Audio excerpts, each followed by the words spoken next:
नमस्कार, मेरा नाम है दिग्विजय चौहान। आप देख रहे हैं दिग्विजय चौहान फेसबुक पर और यूट्यूब पर। करियर आपने किस किस तरह के सोचे होंगे। हर कोई चाहता है कि हमारा बेटा डॉक्टर बने, इंजीनियर बने या फिर इस तरीके की चीजें करे, लेकिन आजकल के जो प्रोफेशन है वो लगातार समय के साथ साथ बदलते जा रहे हैं। ऐसे ही दो ऐसे लड़के हमारे साथ हैं जिन्होंने उत्तराखंड का नाम रोशन किया एक तरीके से, क्योंकि आर्ट और फिल्म एक ऐसा फील्ड है जहां पर उत्तराखंड के लड़के बहुत कम देखने को मिलते हैं। हालांकि आपने काफी सारे एक्टर्स का नाम सुना होगा, सिंगर्स का नाम सुना होगा जो कि उत्तराखंड से ताल्लुक रखते हैं, लेकिन कैमरे के पीछे की जो दुनिया होती है उसमें आपने बहुत कम लोगों के नाम सुने होंगे। हमारे साथ दो युवक इस वक्त मौजूद हैं और प्रवीण सेमवाल हैं, प्रशांत उपाध्याय हैं। इन दोनों के बारे में आपने इन दिनों सोशल मीडिया पर भी सुना होगा, न्यूज में भी सुना होगा, क्योंकि इन दोनों ने काम ही ऐसा किया है। दरअसल film and television institute of India, जो कि एशिया का सबसे पॉपुलर इंस्टीट्यूट माना जाता है फिल्म मेकिंग के क्षेत्र के लिए, वहां पर इन दोनों का एंट्रेंस जो है वो क्लियर हुआ है। रैंक 1 आई है प्रवीण सेमवाल की और रैंक 3 आई है प्रशांत उपाध्याय की। तो इन दोनों से ही बातचीत करते हैं और इनसे पूछते हैं। और ये वीडियो आप जरूर देखिएगा, अपने बच्चों को भी दिखाइएगा, क्योंकि अगर वो इस क्षेत्र में आगे बढ़ना चाहते हैं तो किस किस स्टेप से होकर के उनको गुजरना पड़ेगा। तो सबसे पहले प्रशांत और प्रवीण, आप दोनों का स्वागत है। और मजेदार बात यह है कि दगड़े विजन हमारा, क्योंकि थर्ड बटन स्टूडियो में काम करते हैं सभी लोग। और प्रवीण जो है वो रुद्रप्रयाग जिले के ही हैं, प्रशांत जो है वो कुमाऊं क्षेत्र के हैं, द्वाराहाट के हैं। तो सबसे पहले प्रशांत के पास हम चलते हैं। प्रशांत, कौन सा आपका सेक्टर रहा है जो आपने टेस्ट क्लियर किया है, एंट्रेंस टेस्ट, और क्या रैंक रही है? सर मेरा साउंड डिज़ाइन 3 ईयर कोर्स में सिलेक्शन हुआ है और मेरी रैंक 3 है, जनरल 3। जनरल 3। अच्छा, आप इसमें ये बताइए कि रैंक 3 आपकी है, कितने लोगों के बीच में कंपटीशन था? सर टोटल जो FTI का एग्ज़ाम होता है उसमें 7 से 8 हज़ार लोग अप्लाई करते हैं अलग अलग स्ट्रीम्स में। मैंने साउंड डिज़ाइन में स्पेशलाइजेशन के लिए अप्लाई करा था, तो उसमें रिटन एग्ज़ाम हुआ था। रिटन एग्ज़ाम के बाद 45 लोगों को ओरिएंटेशन के लिए बुलाया था। उन 45 में से 20 या 25 लोग सिलेक्ट होते हैं। टोटल जो सीटें हैं FTI में वो 11 हैं और 11 SRFTI कोलकाता में है। Yes sir. तो 11 सीटें थी और करीबन आप ये लगाइए 5 से 7 हज़ार लोगों ने जिस कंपटीशन में हिस्सा लिया उसमें इनकी रैंक 3 आई है।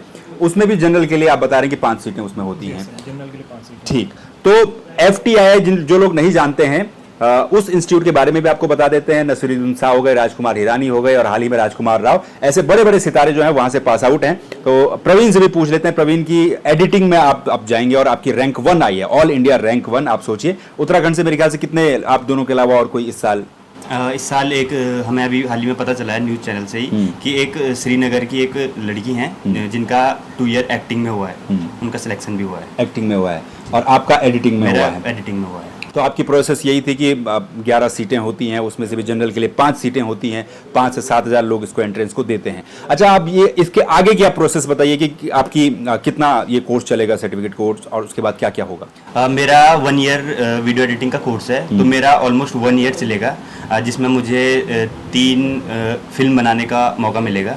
और इसमें ऑलमोस्ट 1 से 1.5 साल तक ये कोर्स चलता है और इसमें हमें सारी टेक्निकल जो नॉलेज होती है वीडियो एडिटिंग से क्षेत्र में, वो हमें सीखने को मिलेगी। तो टेक्निकल टीम बहुत बड़ी कैमरे के पीछे काम करती है, फिल्मों के पीछे काम करती है। और साउंड डिजाइनिंग, क्योंकि अपने आप में एक अनोखी बात भी है, क्योंकि इस फील्ड में ही आना बड़ी बात है। इसमें भी साउंड डिजाइनिंग जो है आपने सेलेक्ट किया है, तो साउंड डिजाइनिंग में आपको क्या खास बात लगती है? सर मेरा शुरू तो रुझान फिल्मों के प्रति हुआ था। फिल्में देख के फिल्में कैसे बनती हैं, फिल्म मेकिंग की प्रोसेस मेरे को बहुत अच्छी लगी। तो फिल्म मेकिंग में बहुत सारे लोग काम करते हैं साथ में। जो हमको दिखते हैं वो सिर्फ आर्टिस्ट, एक्टर्स दिखते हैं, पर फिर उससे ज़्यादा लोग जो इम्पोर्टेंट है वो कैमरा के पीछे होते हैं। कैमरे के पीछे, और उससे भी ज़्यादा बहुत लंबी प्रोसेस है। पहले प्री प्रोडक्शन होता है, एक फिल्म लिखी जाती है, उसको फिर प्रोडक्शन होता है, उसको शूट करते हैं, फिर वो पोस्ट प्रोसेस के लिए जाती है, उसमें एडिट, कलर, साउंड डिज़ाइन होता है। तो जो पोस्ट प्रोडक्शन की प्रोसेस है वो साउंड डिज़ाइन, उसमें मेरा स्पेशलाइजेशन है। और जो फिल्म है वो एक ऑडियो विजुअल मीडियम है, एक इमेज और साउंड से हमको एक स्टोरी कहनी है। तो इमेज जो हमको दिखती है, जो कैमरा शूट करता है, और साउंड जो जनरली नोटिस नहीं होती है, पर वो उसके बिना फिल्म बहुत अधूरी है। अगर अब कोई बेकार साउंड है, अच्छी साउंड नहीं है, तो हम फिल्म से सीधे बाहर निकल जाते हैं, क्योंकि एक थिएटर में सर एक एटमॉस्फेयर बनता है, हम एक दुनिया में एंटर करते हैं। अब उस दुनिया की साउंड ही नहीं है तो सर हम नहीं रह सकते उसमें। अभी भी हम यहाँ पर बैठे हैं, एक पंखे की आवाज़ आ रही है, बाहर बारिश आ रही है, वो साउंड है। अगर इन साउंड को हटा दिया जाए तो हमारा जीवन नहीं चल मतलब पॉसिबल नहीं है वो, हम फील नहीं कर पाएंगे वो। सोशल मीडिया पर कई तरह के मीम भी वायरल रहते हैं जिसमें कि लिप सिंक चलती है और म्यूजिक जो है गाने से हटा दिया जाता है, सोचिए उस तरीके का साउंड हो, तो ये इंपॉर्टेंस अपने आप में साउंड का होता है। अच्छा प्रशांत, मैं आपसे ये शुरू करता हूँ क्योंकि आज आप फिल्म टेलीविजन इंस्टीट्यूट में जा रहे हैं, आप वहाँ पर कोर्स करेंगे, ट्रेनिंग करेंगे, उसके बाद आपको बड़े अच्छे अच्छे प्लेटफॉर्म मिलेंगे काम करने के लिए। लेकिन अभी तक की जो जर्नी है एजुकेशन से, शुरुआत से लेकर अभी तक, गाँव से आप पढ़े, कहाँ पढ़े और कहाँ पढ़ने के बाद आप यहाँ तक पहुँचे? सर प्राइमरी एजुकेशन मेरी द्वाराट से ही हुई, सरस्वती शिशु मंदिर द्वाराट से 5वीं तक, 5वीं 6ठी से लेकर 12वीं तक मैंने पढ़ाई करी है जवाहर नवोदय विद्यालय ताड़ीखेत अल्मोड़ा से। तो उसी दौरान हॉस्टल लाइफ के दौरान ही मतलब कुछ मनोरंजन के हम पे साधन नहीं थे, हफ्ते में एक दिन टीवी लगता था और उसके अलावा ऐसे फ़ोन और कुछ डिवाइस अलाउड नहीं थे। तो हम पे कुछ किताबें रहती थी, मैगजीन्स, चंपक नंदन वगैरह ये, और उसके अलावा छुप छुप के लड़के फ़ोन ले जाते थे। तो उस फ़ोन में ही एक हॉस्टल में मुश्किल से एक फ़ोन होता था, और वो मैं बात कर रहा हूँ 2012, 11, 10 की। तो छोटे से कीपैड वाले फ़ोन होते थे, नोकिया 3110, 28, 2700, 5233 भी बहुत बाद में आया था। तो उन्हीं फ़ोनों के बीच में मतलब एक फ़ोन होता था हॉस्टल में, और तो 2G वाला टाइम है, तो हम उसी फ़ोन में 15 लड़के फिल्म देखते थे। तो वही हमारे लिए मनोरंजन का सबसे बड़ा माध्यम होता था, फिल्म देखना। तो उसी फिल्म देखने के दौरान ही मैंने 11वीं में एक फ़िल्म देखी थी, गैंग्स ऑफ वासेपुर। तो उसने मेरे को काफ़ी इन्फ्लुएंस करा था कि फिल्म भी होती है, सिनेमा कुछ होता है, इसमें भी कुछ करियर है। मैंने अनुराग कश्यप के बारे में पढ़ा था, फिर उनकी सारी फिल्में देखी थी 11वीं से 12वीं के बीच में। तो उनकी फिल्मों ने मसान हो गया, लंच बॉक्स हो गया, और कुछ दिवाकर बनर्जी की फिल्में, तो इन्होंने मेरे को इन्फ्लुएंस करा कि एक इसमें भी करियर है, लोग करते हैं साइंस बैकग्राउंड से, मतलब कुछ और बैकग्राउंड से भी अपनी कहानियाँ लेके लोग इसमें एंटर कर रहे हैं। तो स्कूल तक मेरे को सर फिजिक्स अच्छी लगती थी, फिजिक्स मेरा फेवरेट सब्जेक्ट था। मैथ्स में मैं ठीक ठाक था, तो मुझे लगा कि फिजिक्स में कुछ कर मतलब फिजिक्स की आगे पढ़ाई करने। उसके बाद आपने बीटेक में एडमिशन लिया कि फिजिक्स पढ़ने को मिलेगी बीटेक में। बाय द वे दोनों जो प्रशांत और प्रवीण है, ये गुरुद्वारी बीटेक कॉलेज जो कि अपने नाम से जाना जाता है, Govind Vallabh Pant college, engineering college, वहाँ से बीटेक के स्टूडेंट रहे हैं और बीटेक भी इन लोगों ने वहाँ से की है। तो बड़ी मज़ेदार बातें बताई है कि हॉस्टल में आप टोटल कितने साल हॉस्टल में होगा आप, क्योंकि कॉलेज में भी आप हॉस्टल में ही रहे? सर मेरे को हो गए हैं 7 साल स्कूलिंग और 5 साल 7, 5, 12 साल अपनी ज़िंदगी के 12 साल जो है हॉस्टल में आपने गुजारे हैं। और 3 साल, हाँ 3 साल अभी और 3 साल, 15 साल आपने हॉस्टल में गुजारे हैं, और लगभग आधी जिंदगी, आधी से ज़्यादा जिंदगी आपने हॉस्टल में अपनी गुजार दी है। और ताड़ीखेत बड़ी अच्छी जगह है, मेरा ससुराल भी ताड़ीखेत रानीखेत के आसपास ही है। तो ये आपकी बात रही, आप वहाँ से फिर पहुँचे और अब आप जो है साउंड डिज़ाइनिंग करेंगे। उम्मीद करते हैं कि आप बेहतर से बेहतर साउंड डिज़ाइन करें। प्रवीण से बात कर लेते हैं, क्योंकि प्रवीण जो है हमारे गृह जनपद रुद्रप्रयाग के हैं। तो प्रवीण, कहाँ से जर्नी शुरू हुई जो आप आज ऐसे बड़े नामी गिरामी इंस्टीट्यूट तक पहुँचे? मेरी स्कूलिंग हुई है ऊखीमठ से। आधी स्कूलिंग मेरी सरस्वती विद्या मंदिर से हुई है, और आधी स्कूलिंग हुई है मेरी राजकीय इंटर कॉलेज ऊखीमठ से। तो 10वीं 11वीं 12वीं तक मुझे कहीं ना कहीं ये था कि मुझे कुछ क्रिएटिव करना है। स्टोरी टेलिंग बचपन से ही अच्छी लगती थी। कोई कहानी सुनाते थे, कोई ताऊ जी, चाचा जी, पिताजी, या मेरे बड़ा भाई जो है वो बहुत अच्छा स्टोरी टेलर है। वो आपको जिस बंदे की कहानी सुना रहा होगा वो उसकी एक्टिंग भी करके दिखाएगा। तो वो पूरा एक स्टोरी टेलिंग एक फॉर्म बचपन से देखते आया था मैं, और बहुत इंटरेस्टिंग होती थी। तो फिल्म का भी यही रहा कि जो अच्छी स्टोरीज होती है, वो स्टोरी टेलिंग जिसकी ज़्यादा अच्छी है, वो देखने में भी मज़ा आता है। तो ऐसी बचपन में दूरदर्शन होता था, दूरदर्शन पे बायोस्कोप आता था, एक संडे को कोई शो आते थे, उस पर हम फिल्में देखते थे। तो ऐसी छोटे बचपन में फिल्में देखनी शुरू की। फिर एक दिन मुझे मेरे बड़े भाई थे, वो लैपटॉप में उन्होंने मुझे फिल्म दिखाई। तो मुझे कहीं ना कहीं ये हो गया कि दूरदर्शन पे तो अब सेम पिक्चर आने लग गई हैं, तो अगर मुझे हॉरर मूवीज़ देखनी है तो कहीं ना कहीं मुझे लैपटॉप चाहिए। तो फिर लैपटॉप, टेक्नोलॉजी, इनसे थोड़ा फैसिनेशन होने लग गया कि लैपटॉप एक बड़ी चीज़ होती है। तो फिर मैंने सोचा क्यों ना कंप्यूटर साइंस में ही इंजीनियरिंग भी की जाए, क्योंकि लैपटॉप तो मिल ही जाएगा, उसमें मूवीज़ भी देख लेंगे। और थोड़ा टेक्निकली पसंद भी थी चीज़ें करनी, कोई कोडिंग ये सब पसंद भी था। तो फिर ऐसे मैंने गुरदौड़ी में एडमिशन लिया, और मेरी कंप्यूटर साइंस ब्रांच थी। तो उसमें मेरा फ़ायदा ये था कि मेरे पास लैपटॉप था, तो उस लैपटॉप पे मैं दिन रात पिक्चरें देखता रहता था। और मेरे साथ फिर उस टाइम पे कुछ ऐसे लोग जुड़े जो सेम फिल्में देखते थे, जिनका फिल्मों में रुझान था। तो फिर हम लोगों ने एक ग्रुप बनाया जिसका नाम थर्ड बटन स्टूडियो, जो कॉलेज में छोटी छोटी शॉर्ट फिल्म, म्यूजिक वीडियो, ये सब कुछ ना कुछ करते रहते थे। कैमरा उठा दिया किसी का, कभी फ़ोन से बना दी। तो मन वहीं से था कि खुद ही कुछ करना है हमको अपने कॉलेज के। हाँ, क्योंकि मैं भी आपको उस समय से जानता हूँ, काफ़ी पहले से जानता हूँ। और आज से करीबन मेरे ख्याल से 5 से 7 साल पहले जब जापान आप लोग गए थे, उस दौरान भी हमने स्टोरीज की थी। वो 2 बार ये लोग जापान भी जा चुके हैं अपने कॉलेज टाइम में। इन्होंने एड फिल्म बनाई थी, उसके बारे में ज़रा बताइए क्या वो था। उस टाइम पे ये था कि हमें छोटी मोटी कैमरा पकड़ना आ जाता था, वीडियो एडिट करने आ जाती थी। तो हमारे पास वीडियो एडिटर तो जो जिसने मुझे वीडियो एडिटिंग सिखाई वो है राहुल रावत सर। उन्होंने पहली बार बताया था कि आजा मेरे बगल में बैठ, तू मेरे को वीडियो एडिट करते हुए देखा, तेरे को भी आ जाएगी। तो ऐसी वो अब शायद इंस्टाग्राम या किसी सोशल मीडिया पे स्क्रॉल कर रहे थे तो उन्हें एक ऐड मिला था कि कंपटीशन है गेट्सबी का, तो ये होगा एशिया रीजन में। तो सर ने आइडिया सोचा कि कुछ ना आइडिया पे काम किया जाए, फिर उस आइडिया को बनाया और वो ऑलमोस्ट सेलेक्ट हो गए इंडिया से पहली जो ऐड के लिए जाएंगे। पूरे देश में पहले तुम्हें अपने इंडिया में सेलेक्ट होना पड़ेगा, फिर आपको जापान जाके कम्पीट करना पड़ेगा। तो फिल्म बनाए तो कहीं ना कहीं ये छोटी छोटी जो चीज़ें होती हैं कहीं ना कहीं उपलब्धि के तौर पे हमें लगी कि हम कुछ जो भी कर रहे हैं हम क्या पता अच्छा ही कर रहे हैं। वैसे ही हमने एक फ़ोन से शूट की थी एक शॉर्ट फिल्म, वो IIT रुड़की में 3rd प्लेस पे आई थी। तो ऑलमोस्ट हमने वो मूवी 2 घंटे में शूट कर दी थी और एडिट भी हो गई थी। तो हमने सोचा अगर ये छोटी छोटी चीज़ें हम कर रहे हैं शायद we are on a good way कि हम कुछ अच्छा कर रहे हैं। तो यही सोच रही है कि क्यों फिल्मों में ही जाना है। फिर यहाँ कॉलेज में ये डिसाइड हो गया था कि फिल्म ही बनानी है। जो हमारा पैशन है, ये जो करियर है, उसको पैशन को करियर बनाने का यही मौका है। और वो सोच के आपने एंट्रेंस दिया और रैंक 1 ऑल इंडिया में आपकी आई है।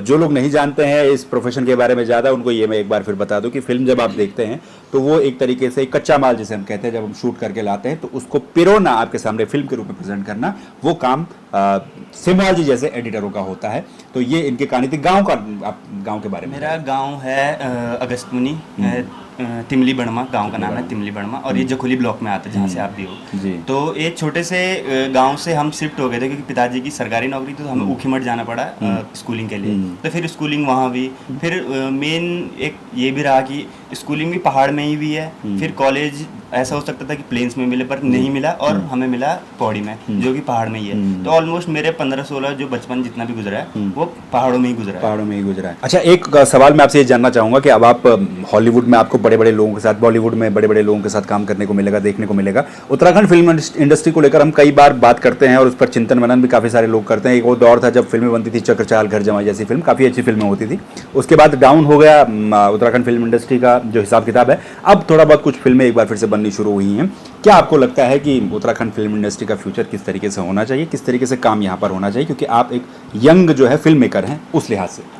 उत्तराखंड फिल्म इंडस्ट्री में बहुत अच्छा मुझे अब ये लगता है, मुझे जब मैंने उत्तराखंड में छोटी छोटी फिल्में देखी हुई बनते हुए, एक पातालती बनी है, एक सुनपट बनी है, तो ये ऐसी छोटी छोटी फिल्में बननी शुरू हुई। जैसे आपने बोला चक्रचाल, वो मैंने पहली फिल्म थी जो मैंने देखी होगी। उसके बाद अचानक से कोई फिल्म नहीं बनती थी, फिर अचानक से देखा कि एक पातालती एक मूवी बनी है जिसके डायरेक्टर ने हमको मेंटोर भी किया है। और उन्होंने अभी एक हम ग्रुप बच्चों का ग्रुप इकट्ठा किया कि हम एक Himalayan art and motion picture association बनाएंगे जिसमें हम युवा लोगों को बताएंगे कि हमारी कहानियाँ क्या हैं, उत्तराखंड की कहानियाँ क्या हैं, तो हम उन पर रिसर्च करेंगे उस NGO में रह के। बिल्कुल। तो इस तरह से अगर यदि कोई सोच लेके काम कर रहा है कि हमें रूट से काम करना है, रूट लेवल पे काम करके रूट को मजबूत बना के काम करना है, तो आई एम श्योर कि हम बहुत अच्छा सिनेमा बनाएंगे। और ज़्यादा दूर नहीं है कि उत्तराखंड का एक रीजनल सिनेमा बहुत अच्छा वर्ल्ड लेवल पे काम करेगा। बिल्कुल। और क्योंकि कंटेंट काफ़ी ज़्यादा है, आपका भी यही मानना है उत्तराखंड इंडस्ट्री के बारे में? जी बिल्कुल, मेरा यही मानना है कि जब तक हम स्टोरी में काम नहीं करेंगे तो सिनेमा डेवलप नहीं हो पाएगा अपने रूट्स पर, अपनी गाँव की कहानियों पर, दादा नानी की कहानी पर। और लेकिन उसको प्रेजेंट करने का भी एक तरीका जो काफ़ी थोड़ा उसमें थोड़ी सी कमी देखने को उसमें उसके लिए सर वर्ल्ड एक्सपोजर, जब हम जितना हम वर्ल्ड सिनेमा देखेंगे, जिस लेवल पे काम हो चुका है अभी तक, हमको देखना पड़ेगा कि कहाँ कहाँ किस टाइप की कहानी कही जा चुकी है। जैसे यहाँ पलायन पे बहुत बनती है, तो वो सब मतलब एक तरीके से और तरीके से भी कहा जा सकता था, और भी बहुत अलग तरीके हैं उनको कहने के। और उसके अलावा भी बहुत सारी कहानियां हैं, पलायन ही नहीं। मेरे गांव में तो अब रिवर्स पलायन हो रहा है। मेरे गांव में दिल्ली छोड़ के लोग घर आ रहे हैं, घर बना रहे हैं, और वो खुश भी हैं, बढ़िया है। तो अलग अलग टाइप की बहुत सारी स्टोरीज हैं, तो स्टोरीज को ढूंढना पड़ेगा, रिसर्च करना पड़ेगा। तो आने वाला टाइम तो मेरे को लगता है बहुत अच्छा होगा उत्तराखंड सिनेमा के लिए। फिल्में, क्योंकि आप फिल्म क्षेत्र में जा ही रहे हैं तो ये सवाल पूछना तो जायज़ बनता ही है। फिल्में किस किस तरीके की पसंद है, कौन कौन सी फिल्में देखी हैं, क्या सिनेमा का टेस्ट? फिल्में ज़्यादातर जो बहुत पसंद आती हैं वो कहीं ना कहीं आती हैं जापान या कोरिया की मूवीज़। बीच में कुछ साल पहले पैरासाइट को बेस्ट पिक्चर का अवार्ड भी मिला था। तो कोरिया और जापान की मूवीज़ बहुत इन्फ्लुएंस किया उन्होंने। लेकिन इंडिया में जो सबसे जिन्हें माना जाता है, सत्यजीत रे की फिल्म बचपन कॉलेज में ही देखी थी, उनसे काफ़ी ज़्यादा प्रभावित हुए हैं। जो उन्होंने रिलीज में को दिखाया है, जो उन्होंने कहानियाँ बोली हैं, कहीं ना कहीं वो हमसे भी रिलेट करती हैं, तो वो कहानी बहुत अच्छी लगती है उनका सिनेमा। अच्छा, आपसे मैं दूसरा सवाल ये करूँगा कि क्योंकि आप सिनेमा के लोग अब बन चुके हो एक तरीके से, और सिनेमा का कीड़ा हमें भी थोड़ा बहुत है देखने का। तो आप ये बताइए कि जो फिल्में हैं, बॉलीवुड की जो फिल्में जो थिएटर में लगती हैं, हॉल में लगती हैं, उनमें और जो वेब सीरीज़ आज के दौर में आ रही हैं, वेब सीरीज़ की ऐसी लगती है कि लोकप्रियता काफ़ी ज़्यादा हो रही हैं, या फिर वेब सीरीज़ की क्वालिटी हम बात करें एक फीचर फिल्म की तुलना में, वो अच्छी नज़र आती है आज के दौर में? जैसे बिल्कुल अच्छी आती है सर। बेसिक जो है फिल्म का वो स्टोरी ही है। जितनी अच्छी स्टोरी होगी उतना अच्छा वो होगा। मैं 2 एग्जांपल देता हूँ। एक पाताल लोक सीरीज है, जो स्टोरी है दिल्ली की, जमुना नदी है, उस पार एक लोग रहते हैं, आउटर जमुना पार थाना की स्टोरी है। वहीं के लोगों की कहानी है, वहाँ के लोग अलग अलग जगह काम करते हैं, किस तरीके से क्राइम करते हैं, उनमें उनकी इकोनॉमी भी है और उनका सोशल वो भी है, सब कुछ है। तो क्राइम तभी तो होता है जब कोई गरीब है, उसके पास पैसा नहीं है, उसको पैसा और चाहिए, वो अमीर लोगों को देख रहा है, तो वो रूटेड स्टोरी है, वहीं की स्टोरी है। कुछ दिन पहले हम एक चलो फिल्म का नाम नहीं लेता हूँ मैं, एक फिल्म देख के आए हैं, उसमें बहुत मतलब बॉलीवुड की फिल्म थी वो, तो उसमें उतना मजा नहीं आया। मतलब मुझे लगा नहीं कि ऐसे लोग भी होंगे जो दुनिया में एग्जिस्ट करते हैं जैसा उस फिल्म में दिखाया गया। तो वो रूटेड नहीं है, रियल नहीं है, तो इस ऐसी कमी है। इसलिए वेब सीरीज की तरफ रुझान बढ़ रहा है, क्योंकि वो रियल है, रियल दुनिया में एग्जिस्ट करते हैं वैसे लोग। बिल्कुल, सिनेमा जो होता है एक तरीके से समाज का आईना होता है, और समाज क्या कर रहा है, कैसा कर रहा है, उस सिनेमा के माध्यम से आप लोगों के सामने प्रदर्शित किया जाता है। अच्छा, आप थर्ड बटन स्टूडियो की थोड़ी सी आप स्टोरी बता दीजिए आखिरी सवाल में। थर्ड बटन स्टूडियो आप चलाते हैं यहाँ पर, उसमें क्या क्या किस किस तरीके से काम किया? काफ़ी सारे आपने फिल्म बनाई, डॉक्यूमेंट्रीज बनाई, मैंने भी देखी है, काफ़ी अच्छी थी। इसीलिए यही नतीजा कि आज आप लोगों ने टेस्ट जो है एंट्रेंस क्वालिफाई किया है, तो इसकी कुछ कहानी बताइए। थर्ड बटन स्टूडियोज़ एक बहुत डेडिकेटेड, बहुत स्किल्ड लोगों का एक ग्रुप है, ग्रुप टाइप ही कहूँगा मैं इसको, जो बहुत टाइम से इसमें काम कर रहे हैं, और मतलब वो जो चाहते हैं कि उत्तराखंड में ही रूटेड सिनेमा बने। अब एक ग्रुप भी बन चुका है जिसमें स्टूडियो UK13 भी है, वो भी हमारे साथ ही है। एक तरीके से 15-20 लड़कों का एक ग्रुप बन चुका है, जो जिनका एक ही लक्ष्य है कि उत्तराखंड का एक सिनेमा वर्ल्ड सिनेमा लेवल का जो यहाँ एक फिल्म बनाए। तो मैं पूरी तरीके से श्योर हूँ कि अगले वाले 2-3 सालों में हम एक बहुत अच्छी फिल्म दुनिया को दिखा देंगे बना के।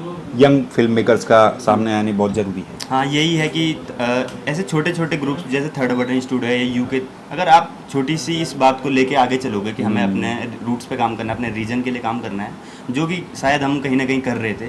जैसे कि हम अगर इस पहाड़ की कुछ छोटी छोटी कहानियाँ खुद ही नहीं बोल रहे होते, तो हमें शायद जो UK13 स्टूडियो जिन्होंने पाताल दीप बनाई है वो नहीं मिलते। हमें खुद से शुरुआत करनी पड़ेगी। हमने खुद से शुरुआत की तो हमें सिमिलर माइंड्स मिलते हैं। वैसे सिमिलर माइंड्स अभी काफ़ी हैं जो इन चीज़ों पर काम कर रहे हैं। तो और ये मुझे पूरा विश्वास है कि हम आने वाले समय में उत्तराखंड के सिनेमा को बहुत आगे ले जाएंगे। बिल्कुल, और उत्तराखंड के सिनेमा में फिल्में भी धीरे धीरे बनी रही हैं, लेकिन जो चीज़ की कमी हमें लगती है या फिर दर्शकों को लगती है, एक टेक्निकल एस्पेक्ट जो है उन फिल्मों में काफ़ी ज़्यादा मिसिंग होता है। तो उम्मीद करते हैं कि आप जैसे यंग फिल्म मेकर्स आगे आएंगे और उत्तराखंड की फिल्म इंडस्ट्री भी साउथ में जैसी फिल्म इंडस्ट्री है या फिर मराठी फिल्म इंडस्ट्री है, गुजराती है, भोजपुरी है, उसी की तरह उत्तराखंड की फिल्म इंडस्ट्री भी आगे बढ़े। आप दोनों लोगों को बहुत बहुत शुभकामनाएं। उम्मीद करते हैं कि आपकी एक बड़ी फिल्म, बॉलीवुड स्तर की बड़ी फिल्म हमें जल्दी देखने को मिली, जिसमें आप लोग टेक्निकल के रूप में काम करें, और आप लोगों को बहुत ढेर सारी शुभकामनाएं। तो आप इस तरीके की वीडियो देखने के लिए चैनल को सब्सक्राइब जरूर कर लीजिए, फॉलो फेसबुक पर जरूर कीजिए, कमेंट कीजिए कि अगर आपको भी फिल्म इंडस्ट्री में जाना है तो आप इनसे क्या सीखे हैं। नमस्कार।